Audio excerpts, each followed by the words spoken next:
some fun!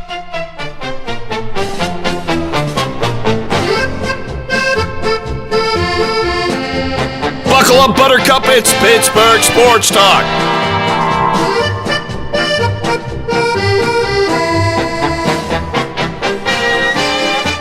I mean, that's the story of my life. No respect. I don't get no respect at all.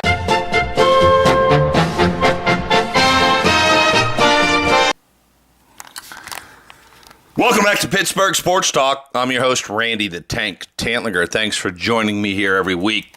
Hey, if you've listened to the show over the last couple of years, or specifically this year at training camp, you know I'm not a fan of Todd Haley. He was released this week by the Cleveland Clowns. The Clowns, send in the Clowns. Why the Browns kept Hugh Jackson even going into this season is beyond me.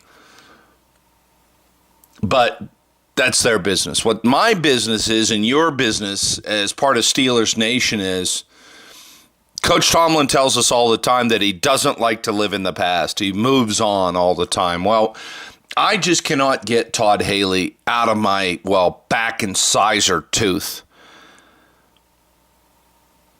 He cost you a Super Bowl appearance at least in 2016.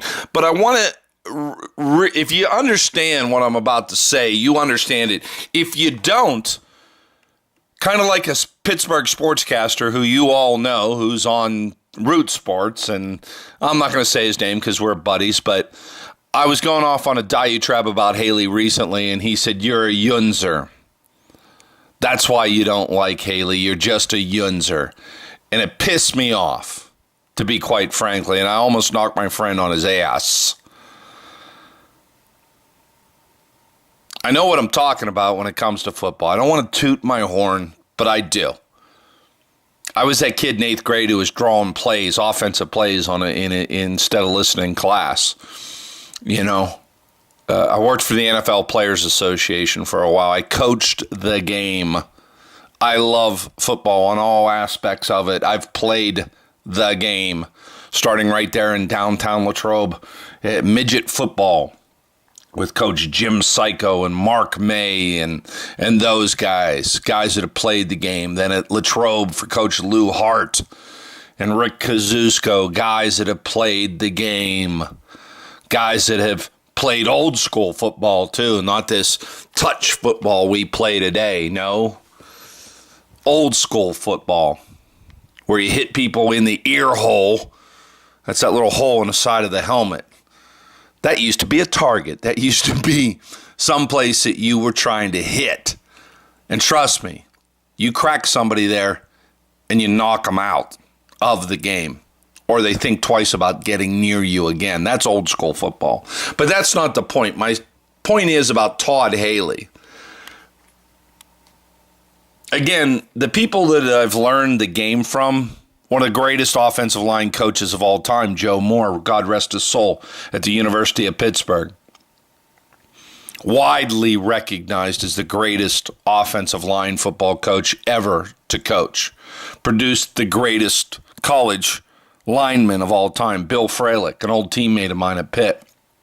Bill played, I sat on the bench. Everybody says, "What'd you play at Pitt?" I say, "I played left bench." Let's be honest. But I learned from Coach Fazio there at Pitt. I learned from a lot of people, and I played the game. You know, Todd Haley never played football. What did you just say, Tank? Todd Haley never played football. Todd Haley is a case of nepotism. Go ahead and Google the definition, or I'll just tell you. Nepotism. What that means is, well, if your daddy owns, I don't know, the local car dealership, daddy makes you the general manager of the car dealership when you're only 18 years old.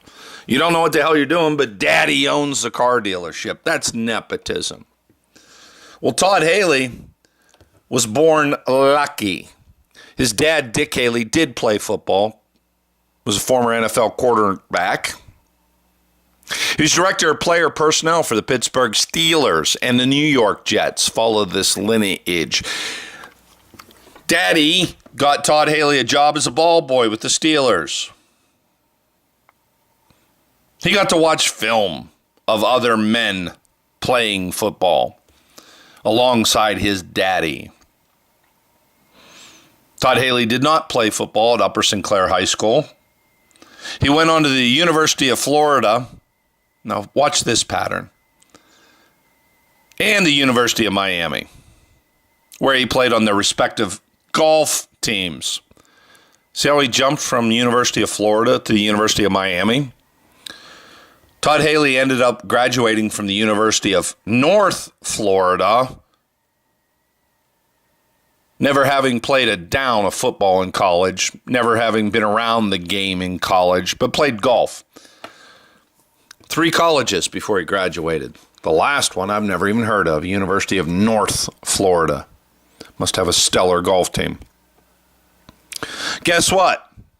Daddy Haley was working for the New York Jets in 1995 when Todd Haley, Tequila Todd as we'll call him, well, he got a little job there on the team as an assistant in the scouting department. As Daddy stayed in with the New York Jets,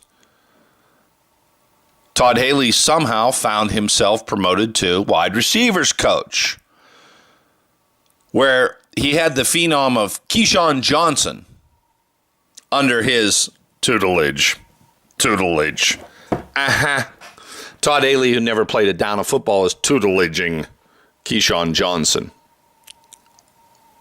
For all of you that watched NFL films growing up, I guess you could have been a wide receivers coach too in the NFL for the New York Jets, based on the fact that you watched football on Sundays. Somehow, in 2001, Haley joined the Chicago Bears as a wide receiver coach. Then somehow, he got a job with the Dallas Cowboys as a wide receiver coach. Now, the Cowboys at the time, from 2004 to 2006, had a really, really bad tandem. Some quarterback named Tony Romo, some wide receiver named Terrell Owens, and Terry Glenn. Now, this is part of a pattern, too. In New York, Todd Haley gets handed Keyshawn Johnson. In Dallas, he gets handed Tony Romo and Terrell Owens. Again, if you have ever watched a football game on television, you could probably coach Tony Romo and Terrell Owens. Then somehow the Pittsburgh connection comes back into play. In 2007, Todd Haley joined Ken Whisenhunt, remember the name, for the Arizona Cardinals as the team's offensive coordinator. Now, you got to put your thinking cap on there and ask Ken Whisenhunt, why in the hell he would choose Todd Haley? I mean, his first go-around as a head coach, and Ken Whisenhunt chooses to go with a guy that's never played football before as his offensive coordinator. Oh, by the way, we're talking that 2007-8 era. You remember the Cardinals. We saw them in the Super Bowl. They had a little quarterback. You remember him. Yeah, and they had a little wide receiver, kid that used to play over at Pitt. Maybe the greatest wide receiver to ever come out of the University of Pittsburgh, Larry Fitzgerald, future Hall of Famer. See where this goes with Todd Haley? Once again, he is handed the keys to a Maserati. Ken Whisenhunt decided to make his buddy, his pal, the offensive coordinator, and hand over the keys to the Maserati. Boy, that Todd Haley's a genius. Somehow, the Kansas City Chiefs bought into this fake resume of Todd Haley's and hired him in 2000s to be their coach, 2009, 10, 11. Todd Haley, having never played a down of football in his life and having watched film of other men play football and having been handed, well, Keyshawn Johnson and Terrell Owens and Tony Romo and Fitzgerald, took the Kansas City Chiefs to an awe-inspiring 4-12 season in 2009. Kansas City, 2010, they were 10-6. Not bad. Maybe talent, kind of like those other teams, outplayed the coach. 2011, Todd Haley, the genius he is, leads his team to a 5-8 season. Canned. Guess where he ends up, folks? In your lap. On February 7th, 2012, the Pittsburgh Steelers announced that Todd Haley, the luckiest man ever in the universe, would be the team's new offensive coordinator. Don't remember, Daddy got him his first job as a ball boy with the Steelers. Daddy got his first job with the New York Jets. For the first time in a long time in 2012, the Steelers went outside of the organization and got Todd Haley. They were sold probably on the fact that, well, he coached Keyshawn Johnson. In Dallas, he had a great offense with Tony Romo. Terry Glenn, if you remember him, he was great. He was snaky. And Terrell Owens, future Hall of Famer. That Todd Haley did a great job in Arizona, too. We met him in the Super Bowl. Well, we met Larry Fitzgerald in the Super Bowl. Then he got his head coaching job in Kansas City, ran the Chiefs in the ground, and for some reason the Steelers brought him here, where you've suffered for 6 years with Todd Haley. Every time the game got too big for him, he'd call one of his gadget plays, a triple-double reverse. Or how'd you like last year against Jacksonville? 4th and inches. You got a 240-pound quarterback in Ben Roethlisberger, 6'5", and he doesn't sneak it. No. Todd Haley thinks the best thing is to pitch the ball back 4 yards to the right to try to get an inch. Ooh, he's a tricky one. How'd that work out? Yeah,